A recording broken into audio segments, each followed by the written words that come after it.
So guys, first of all ये एक MR sir versus Salim sir type की proper video नहीं है। मतलब मैं दोनों टीचर्स के प्रॉब्लम्स बताने वाला हूँ और उनके साथ साथ क्या दिक्कतें, क्या सही चीज़ें, सब कुछ बताने वाला हूँ। बट मैं दोनों टीचर्स को जज नहीं करने वाला हूँ क्योंकि मैं उतना केपेबल ही नहीं हूँ, ना मेरे पास वैसी कोई डिग्री है कि मैं दोनों टीचर्स को कंपेयर करूँ या जज करूँ। मैं बस तुम लोग को जो ग्राउंड रियलिटी है, क्योंकि मैं दोनों टीचर से पढ़ चुका हूँ और बाकी स्टूडेंट्स के भी एक्सपीरियंस है, मैं तुम्हें बताने वाला हूँ कि इन दोनों टीचर्स में क्या क्या प्रॉब्लम्स है और क्या क्या अच्छी चीज़ें हैं। एंड चेंज नहीं कर रहा हूँ मैं अपने टीचर्स को, मैं सलीम सर से ही पढ़ने वाला हूँ। और क्यों तुम्हें चेंज करना चाहिए, क्यों तुम्हें चेंज नहीं करना चाहिए, सब कुछ बताने वाला हूँ। तो वीडियो में एंड तक बने रहना। सबसे पहले भाई, problems associated with Salim sir. Salim sir से मैं इतने टाइम से पढ़ा रहा हूँ, बाकी स्टूडेंट्स भी पढ़ रहे हैं, तो क्या क्या प्रॉब्लम्स आ रही है देखो। सबसे पहली चीज़ की सिलेबस कंप्लीशन डेट मार्च जाएगा ही जाएगा। कोई ऐसा तरीका नहीं है भाई जिससे सलीम सर फेब एंड तक की सिलेबस ख़त्म कर पाएँ। अगर देखो वो रिकॉर्डेड लेक्चर की क्वांटिटी बढ़ा देते हैं तो बात अलग है। अब भाई एक दिन में कोई बंदा 2 लेक्चर डाल रहा है, ज़रूरी नहीं ना कि तुम 2 लेक्चर कर भी पाओ, क्योंकि जेई मेंस आने वाला है। तो भाई वो ऑब्वियसली एक जेई के टीचर है, तो पहले उनकी प्रायोरिटी जेई मेंस रहेगी और इसी वजह से रिकॉर्डेड लेक्चर बढ़ भी सकते हैं। तो भाई इसके लिए हम लोग को पहले से ही रेडी रहना है कि 2-2 लेक्चर आ सकते हैं। और लाइव लेक्चर तो भाई उस टाइम पे कम ही हो पाएंगे जेई मेंस के टाइम पे, ठीक है। अब बताता हूँ भाई तुम्हें, सलीम सर का जो कंटेंट है ना, वो बहुत हाई लेवल कंटेंट है अकॉर्डिंग टू नीट। मतलब नीट वाले जितने भी स्टूडेंट्स हैं, कई टीचर्स से सब लोग पढ़े हैं, हमारे सर से पढ़े, कोई किसी और टीचर से पढ़ता है। बट भाई इतना पढ़ने के बाद समझ में आ चुका है कि जो सलीम सर कंटेंट देते हैं ना, वो बहुत हाई लेवल है एज कम्पेयर टू नीट। वो जेई मेंस के टीचर है तो ऑब्वियसली उनका लेवल काफ़ी अच्छा रहेगा। तो उससे क्या दिक्कत होती है ना, टाइम ज़्यादा लगता है और लेक्चर के नंबर भी ज़्यादा लगते हैं। तुम किसी भी चैप्टर में देख लो, सलीम सर और एमआर सर में से सलीम सर की ही लेक्चर्स ज़्यादा मिलेंगे मोस्ट ऑफ द केसेस में। रिमेंबर, मैं मोस्ट ऑफ द केसेस का बात कर रहा हूँ, हर चैप्टर की बात नहीं कर रहा हूँ। तो मोस्ट ऑफ द केसेस में इनके लेक्चर भी ज़्यादा मिलेंगे। लेक्चर ज़्यादा मिलेंगे तो तुम्हें रिवाइज ज़्यादा करना है। अगर तुम रिवाइज ज़्यादा कर पा रहे हो, सारी चीज़ों को रिवाइज कर पा रहे हो, तब तो बहुत अच्छा है। लेकिन अगर तुम रिवाइज ही नहीं कर पा रहे हो, तब तो भाई तुम बहुत बड़े दलदल में फंस रहे हो।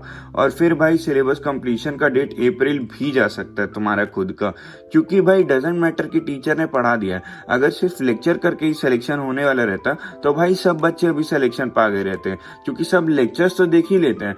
बट भाई उसको रिवाइज भी तो करना होता है। अगर तुम रिवाइज ही नहीं कर पा रहे हो तो तुम्हारे सिलेबस लेट कंप्लीट होगा और उतना कंटेंट तुम नहीं झेल पा रहे हो, तो भाई फायदा क्या है। सोचो भाई, तुमने 82 चैप्टर्स पढ़ के गए तुम नीट के सारे चैप्टर्स, बट तुम्हें उसमें से 80 चैप्टर याद ही नहीं है, तो भाई तुम एग्जाम में सॉल्व क्या करके आओगे। तुम्हारे पास फिर भाई कुछ करने का तरीका ही नहीं है, फिर तो तुम भाई फिर से ड्रॉप लोगे, नेक्स्ट ईयर के लिए प्रिपेयर करोगे। तो ये सारी चीज़ों को दिमाग में रखना। अब देखो भाई, इनके साथ एक और दिक्कत क्या है कि इनका ऑर्डर कोई सही नहीं है। मतलब बीच में ग्रेविटेशन छोड़ दिया, बता दिया था रीजन की इलेक्ट्रोस्टैट्स करवाएंगे उसके बाद होगा, which is quite understandable. But भाई टेस्ट में तो ये चैप्टर आ रहा है ना, तो तुम्हें ये कहाँ से प्रिपेयर करोगे तुम। ये तो तुम्हारे ऊपर एक्स्ट्रा बर्डन हो गया। कहीं कहीं पे सर ने टॉपिक्स छोड़ दिए हैं, किसी किसी चैप्टर में, जैसे थर्मल वगैरह वाले यूनिट में सर ने टॉपिक्स छोड़े हैं, और भी कई जगह पे सर ने टॉपिक्स छोड़े हैं। तो भाई ये सारी चीज़ें फिर एडअप कर रही हैं, तो इसके एक्स्ट्रा लेक्चर्स लगेंगे। ये अभी तुम लोग का जब एमआर सर की क्लासेस चल रही है तो सारी चीज़ें हो चुकी हैं, बट हमें इसके अलावा भी एक्स्ट्रा लेक्चर्स लगेंगे, ठीक है। अब एक और बड़ी दिक्कत क्या है कि सलीम सर थ्योरी वाले क्वेश्चन में लैग करते हैं। चाहे कोई भाई एक्सेप्ट करे या ना करे, बट इतना तो समझ में आता है कि सर की थ्योरी वाला पार्ट उतना अच्छा नहीं है जितना अच्छा न्यूमेरिकल है। एज कम्पेयर टू न्यूमेरिकल उनका थ्योरी वाला पार्ट बहुत ज़्यादा वीक है। एंड नीट में भाई बहुत सारे थ्योरी वाले सवाल भी आते हैं, तो उसके लिए भाई तुम्हें अलग से पढ़ना पड़ेगा। मतलब ये सारी चीज़ें तुम्हारे लिए एडअप हो रही है, इसको ध्यान में रखते हुए चलो।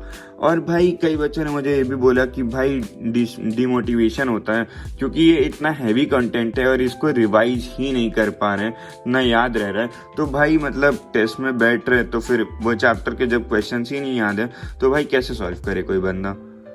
अब बात करते हैं कि भाई एमआर सर के साथ प्रॉब्लम क्या है, ठीक है। जितना मैंने स्टूडेंट से बात किया और जितना मैं उनसे पढ़ा हूँ, मुझे ये समझ में आया कि समझ ही नहीं आता है सलीम सर से पढ़ने के बाद। सलीम सर का स्टाइल, टीचिंग स्टाइल इतना ज़्यादा अच्छा है और इतना ज़्यादा मतलब उस लेवल का है कि भाई वो इतना इजीली हर डिफ़िकल्ट कॉन्सेप्ट को समझा के ले जाते हैं, उतना अच्छे से एमआर सर नहीं कर पाते हैं। जैसा मतलब बाकी स्टूडेंट्स बोल रहे हो, जैसा मुझे समझ में आया मैं वैसे बता रहा हूँ। किसी को भी भाई दिल पे लेने की ज़रूरत नहीं है, एंड तुम लोग को टीचर चेंज करना है नहीं करना है वो तुम लोग के ऊपर है। एंड भाई इनके साथ क्या है कि तुम्हें रटना ज़्यादा पड़ता है, मतलब जितना सलीम सर मतलब मेथोडिकली पढ़ा देते हैं उतना ज़्यादा नहीं है, बट इसमें तुम्हें रटना ज़्यादा पड़ता है। और भाई जब इनका उतना लेवल नहीं है सलीम सर जैसा, मतलब सलीम सर काफ़ी चीज़ एक्स्ट्रा पढ़ा देता है अकॉर्डिंग टू जेई मेंस, तो इनका उतना लेवल नहीं है। मतलब ये पढ़ा तो सकते हैं बट नीट एग्ज़ाम के लिए उतनी ज़रूरत नहीं है, तो सर पढ़ाते भी नहीं है। अब बात करते हैं कि भाई क्यों तुम्हें शिफ्ट करना चाहिए सलीम सर से एमआर सर पे। ठीक है, सबसे पहली चीज़ भाई, जो टॉपिक्स छूट रहे हैं हर चैप्टर में वो नहीं छूटेंगे। जो भी एक्स्ट्रा टॉपिक्स छूट रहे हैं कि ये टॉपिक छूट गया, ये टॉपिक छूट गया, वो चीज़ नहीं होगी। ये तुम्हें प्रॉपर नीट ओरिएंटेड कंटेंट मिलेगा एंड सम एक्स्ट्रा कंटेंट मिलेगा जो बाहर का आ सकता है, क्योंकि भाई नीट ओरिएंटेड कंटेंट एक नीट ओरिएंटेड टीचर ही दे पाएगा।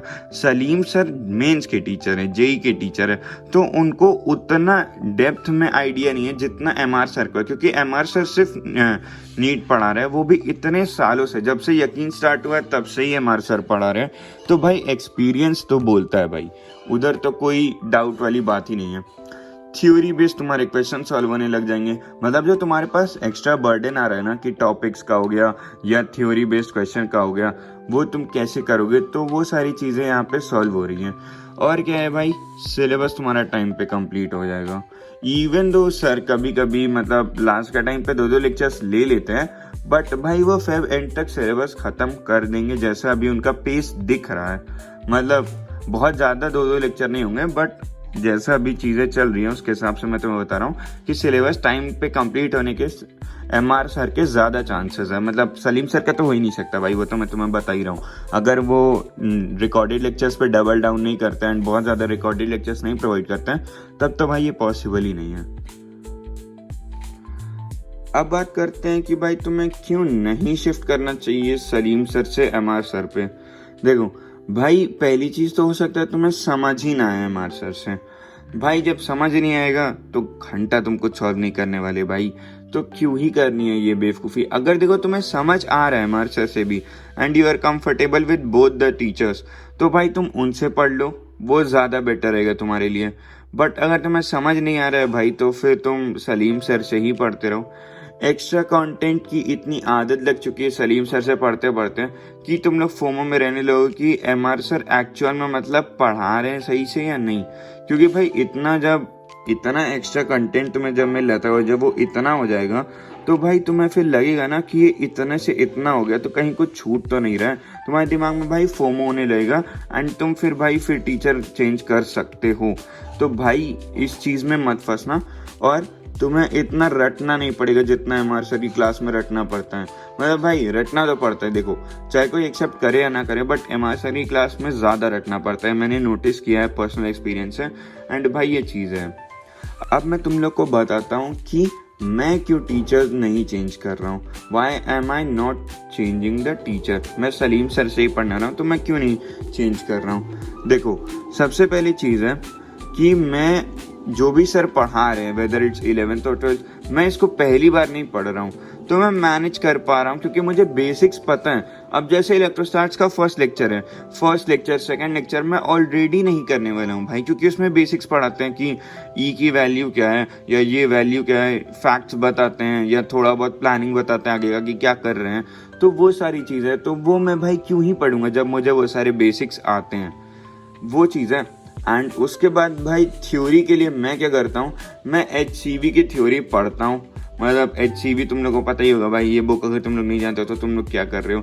HCV से मैं थ्योरी पढ़ता हूँ, और उसके अलावा भाई मुझे भी समझ नहीं आएगा एमआर सर से, क्योंकि मैं सलीम सर से इतना ज़्यादा कंफर्टेबल हो चुका हूँ ना कि मुझे रटना बिल्कुल भी नहीं पड़ता एंड जो भी चीज़ें हैं, तो मैं सलीम सर से इतना ज़्यादा कंफर्टेबल हो चुका हूँ कि मैं एमआर सर पे अब शिफ्ट भी करूँगा तो भी मैं वो चीज़ मतलब नहीं समझ पाऊंगा। समझ रहे होगे तुम लोग।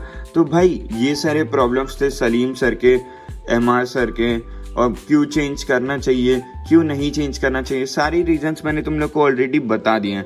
एंड मैं क्यों नहीं चेंज कर रहा हूँ वो भी मैंने तुम लोग को बता दिया है। तो भाई अगर तुम लोग को ये सारी चीज़ें क्लियर हो गई हो तो तुम लोग खुद से डिसाइड कर लेना, किसी पे भी अंधा ट्रस्ट मत करो। भाई मैंने ये सारे पॉइंटर्स बताए एंड ये सारे पॉइंटर्स तुम लोग खुद भी नोटिस करते होगे।